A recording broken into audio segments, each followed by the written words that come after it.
Assalamualaikum Bang Pragivari. Izinkan saya menceritakan pengalaman yang dialami oleh kakak saya. Beliau ini seorang supir travel.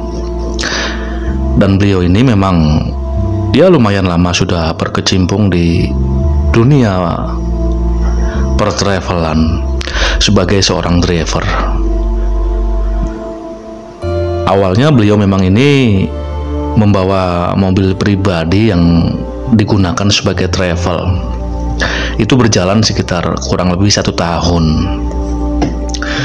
Kemudian ketika ada salah satu CV yang memerlukan tenaga travel, akhirnya kakak saya ini melamar ke perusahaan tersebut. Dan alhamdulillah beliau ini pun diterima di agen tersebut. Jadi bahwa bertugas di sini adalah dari salah satu kota, ya kita sebut saja kota kabupaten yang ada di Jawa Tengah, dan ini tujuannya adalah ke Jakarta dan juga sebaliknya. Nah, dalam dunia travel ini memang boleh dikatakan banyak asam manisnya pengalaman yang dialami oleh kakak saya ini. Suka dan duka adalah hal yang memang tidak bisa dipisahkan, dan ini betul-betul dirasakan oleh kakak saya. Ya, salah satunya ketika ramai atau penumpang ini full, ini tentunya sangat membuat hati kakak saya ini senang, karena selain memang istilahnya uang transport juga bisa full, ini juga ada istilah bonus. Nah, dukanya adalah jika memang penumpang ini sepi, dan itu juga tidak jarang terjadi. Kadang-kadang membawa penumpang ini memang tidak full. Nah, salah satu juga yang menyangkut duka atau sesuatu yang tidak mengenakan adalah ini pernah beberapa kali mengalami hal yang ganjil. Jadi ada daerah-daerah tertentu ya yang ketika itu contohnya kita membawa penumpang ini full set. Kalau full set itu sekitar 12 sampai 15 orang lah istilahnya. Nah, ketika ini turun atau sudah merasa menurunkan penumpang yang terakhir, ini masih ada juga teriakan dari belakang yang mengatakan bahwa Mas atau Pak, turun ya di depan. Dan ini bukan pertama kali terjadi. Padahal kalau dihitung-hitung ya apal sekali kakak saya ini dengan penumpang yang naik. Namun memang ada kalanya konsentrasi terpecah. Jadi merasa sudah penumpang ini sudah turun semua, namun kenyataannya ada 1 atau 2 penumpang yang turun. Dan ketika dicek, penumpang tersebut ini ya layaknya orang biasa. Namun ketika membuka bagasi ini, beliau tidak membawa apa-apa dan hanya banyak diamnya saja. Namun ketika mengalami peristiwa tersebut, tidak terfikirkan oleh kakak saya bahwa itu bukanlah manusia biasa. Dan baru ingat ketika peristiwa itu sudah terjadi. Ya, karena memang beberapa kali mengalami hal seperti itu, jadi ketika mengalami lagi ini tidak kaget. Ada kalanya juga ketika sepi atau membawa travel ini penumpangnya sepi, ini juga ada di daerah tertentu yang hawa-hawanya tidak enak atau bahkan cenderung merasa merinding, atau memang tercium aroma-aroma tertentu. Dan jika diperhatikan dari spion tengah, ini sepintas sering terlihat ada beberapa orang. Namun ketika difokuskan lagi pandangannya, ini kosong. Ya, itu sih kakak saya merasa bahwa itu hanyalah halusinasi dia saja. Dan pernah juga mengalami mobilnya ini mogok ketika kondisi mau menjemput rombongan salah satu keluarga yang sedang ada acara. Dan ketika memasuki daerah tersebut ini kan memang melewati satu hutan pinus yang itu kondisi jalanannya sangat tidak halus, atau boleh dikatakan ini agak banyak lubang. Nah, di sini kakak saya membawa travel yang waktu itu jenisnya ini seperti Isuzu yang besar itu ya. Nah, ketika memasuki desa tersebut dan belum sampai, mobilnya mogok, dan mogoknya ini memang tepat berada di hutan pinus tersebut. Nah, kondisinya pada waktu itu boleh dikatakan ya masih sepi sekali. Nah, karena memang bekerja sendirian, tentunya ini beliau ini mengecek ke mesin, dan sampai beberapa menit ini juga tidak diketahui apa penyebabnya. Nah, kemudian di kondisi kegelapan itu,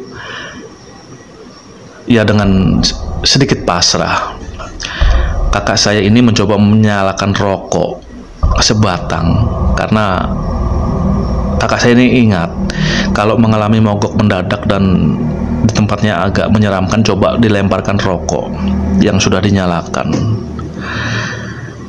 Ya, kemudian ketika itu dicoba dengan juga mengucapkan kalimat-kalimat doa, alhamdulillah, mobil yang tadinya mogok ini seketika juga itu bisa dinyalakan.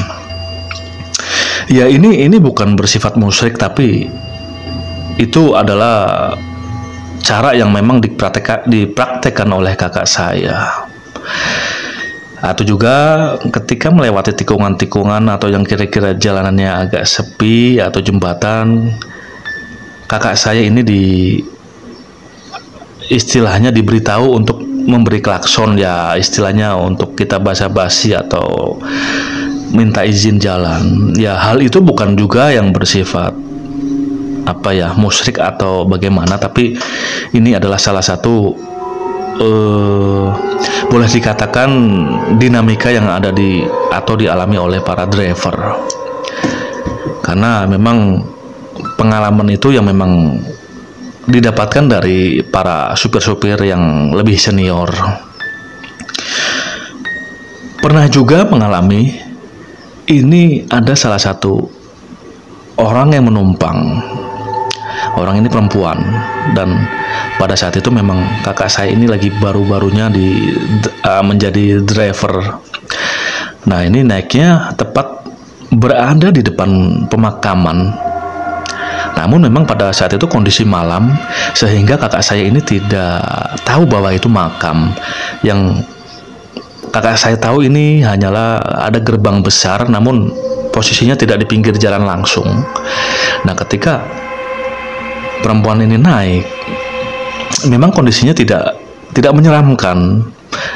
Nah, perempuan ini hanya diam saja dan kondisinya memang pucat.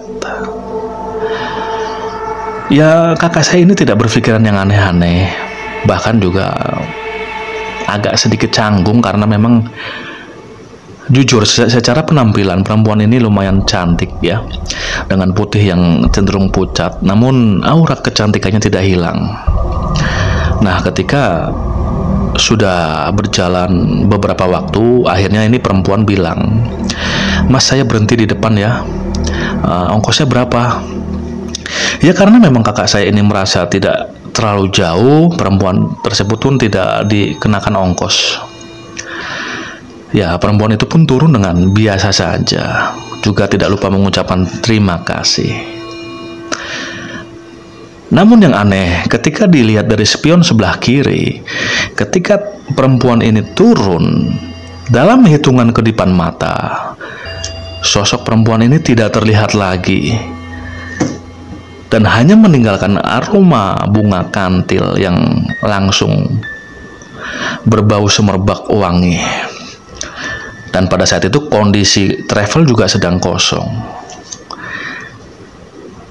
Jadi boleh dikatakan ini juga salah satu pengalaman kakak saya yang beliau alami. Awalnya memang kakak saya tidak mempercayai hal-hal yang bersifat supranatural atau kegaiban. Namun karena memang beberapa kali mengalami hal seperti itu, sedikit demi sedikit akhirnya kakak saya pun mempercayai bahwa selain manusia ini ada kehidupan lain. Namun di sini sifatnya ya kita sama-sama dan tidak saling mengganggu. Nah, yang paling menyeramkan adalah ketika kakak saya ini pernah satu kali ketika ingin buang air kecil, dan ini sangat tidak bisa ditahan karena untuk mencari rest area ini jauh. Nah, ini berhenti di pinggir sebelah kiri di area jalan tol ya. Nah, ini kakak saya berusaha untuk buang air kecil di balik pohon yang pada saat itu yang diingat adalah pohon pisang. Di sini kakak saya langsung kaget karena ketika setelah melakukan buang air kecilnya, ini mendadak di depannya yang kurang lebih sekitar 2 meteran muncul 2 sosok pocong yang langsung nongol di hadapan kakak saya.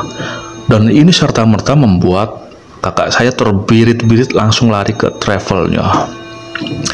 Nah, penumpang yang ada di dalam ini langsung bertanya, "Ada apa, Mas?